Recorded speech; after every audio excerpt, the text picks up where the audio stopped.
Well, today we're going to replace the main battery in a 1979 Piper Warrior. So we're going to put the same one back in. So this video is to show people how that's done.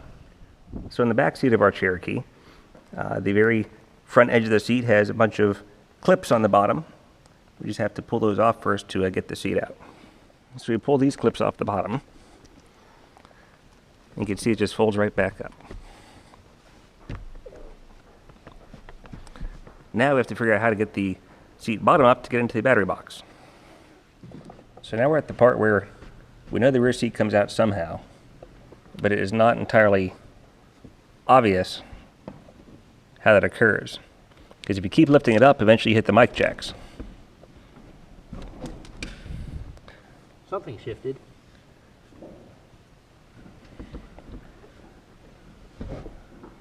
Oh, the whole seat moved.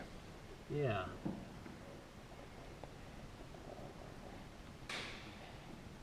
We'll do it again.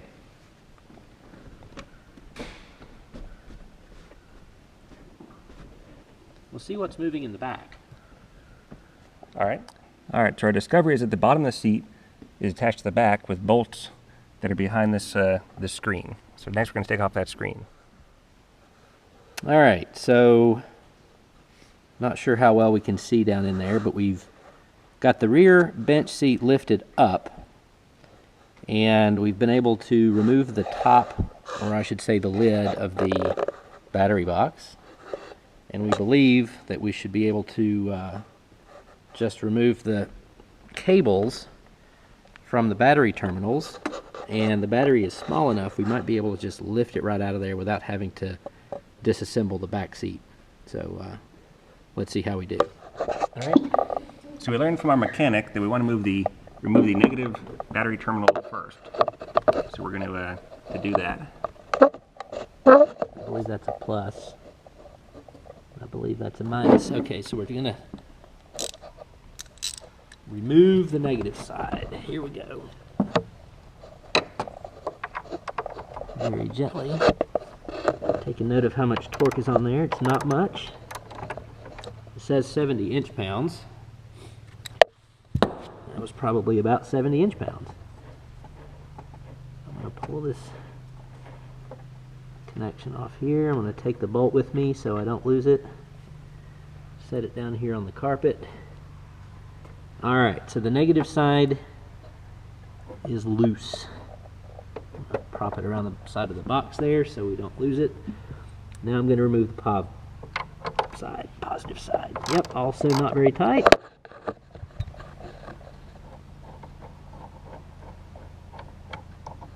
And we are disconnected. I will check that for corrosion. We don't have any. That's great. Put that under the box. All right. Let's see if I can just lift this battery out without a whole lot of fuss. As Brian reminds me, this is a very expensive battery box. And the battery does weigh 15 pounds. And there it is. So here we have one battery box, one battery out of the box. There it is. All right. And here is the replacement, identical in size, shape, and part number. So that'll go in next. Before we put it in, of course, we do want to record the serial number and all the information off the battery to put in the log books. So that's important to do now before you get it all assembled in the airplane. Well, and there's paperwork with the battery over there. We might check to see if it's on there. The battery comes with new battery terminals and washers. So it's just a matter of getting the positive terminal on first, putting on this bolt, tightened to 70 inch-pounds, and then put on the negative one. So this is the view looking from the baggage compartment under the rear seat. You can see in there we have the battery case slid back from the battery box, and there's 2 wing nuts on the back that you have to loosen to get it off. So once we have the battery terminals reinstalled, we'll lift it up from the back and the front, slip it back on, and tighten up those nuts and wing nuts. You can see in here in the back there's these wing nuts, type that you push straight in and turn a quarter turn, and they lock and latch. Okay, so we have installed the battery. This is looking from the cabin side under the back seat, and we have just reinstalled the battery.